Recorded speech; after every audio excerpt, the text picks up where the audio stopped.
Now let's get into my personal reaction, because this is where I have to admit something.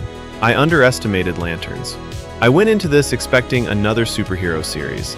I expected bright colors, CGI, superhero costumes, a few jokes, some action, and probably a lot of exposition. Instead, I got a dark crime thriller with superheroes sitting underneath the surface, and that was a pleasant surprise. The cinematography is excellent. The show looks cinematic. The locations feel authentic.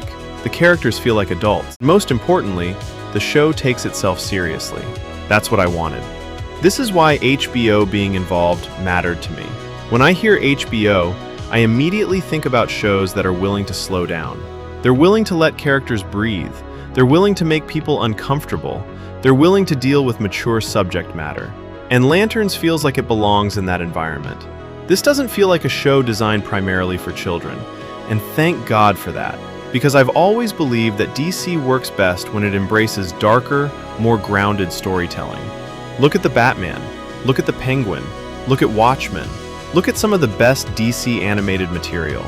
There is something about the DC universe that works incredibly well when you remove the kitty gloves, and Lanterns appears to understand that.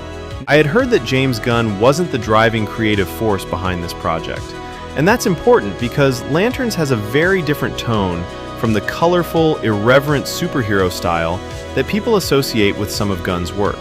Now, to be completely accurate, Gunn is officially an executive producer on Lanterns, alongside Peter Safran and the show's creative leadership. But the series itself was created by Chris Mundy, Damon Lindelof, and Tom King, with Mundy serving as showrunner. And I think that distinction matters, because Lanterns doesn't feel like it's trying to be a James Gunn comedy. It feels like a prestige HBO mystery that happens to exist inside the DC universe. And that is exactly why I like it. Now, not everyone is happy, and I think this is where things get interesting. There is already criticism from sections of the hardcore Green Lantern fanbase. Some fans don't believe Hal Jordan and Jon Stewart are being represented properly. Others have complained that the production team seems almost hostile towards the traditional superhero mythology. And I've seen the argument that the creators don't really understand what makes Green Lantern special. Now, I can't honestly tell you whether those criticisms are correct, because I'm not someone who has spent decades studying every Green Lantern comic.